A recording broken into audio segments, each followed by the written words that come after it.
Dnešním hostem je Marcel Svítník, vítám tě. Bogdane, bez titulu. Domluvili jsme se, že jsi bez titulu. Ty provozuješ galerii v Praze, galerie Originál galerie, já si to pamatuju, ale v Paláci Adria. Na rohu Národní a Mano.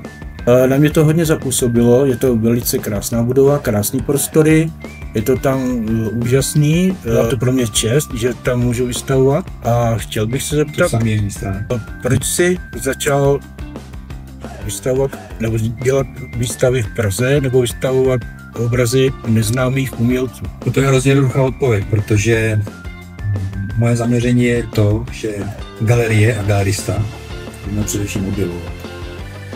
Objevovat umělce, objevovat umění, objevovat hezký věci. Já prostě se nemám dívat, kdo jsi ty. Já se mám podívat na to, co tvoříš. Jestli z mého úhlu pohledu se mi to líbí, jestli z mého úhlu pohledu to má smysl vystavit lidem.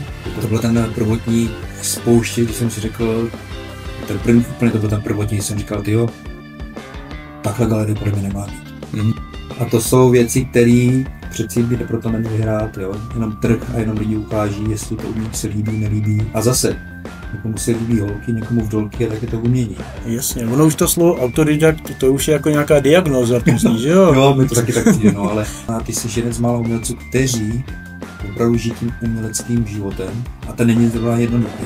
Já teda to vnímám taky tak, že to maluju pro sebe, ale pochopitelně vždycky mě potěší, když ten obraz někdo koupí a já kupujícímu říkám, tento obraz poslouží ještě dětem vašich dětí. Že ten obraz má přesah, že to není spotřební zboží, který za 2-3 roky člověk vyhodí.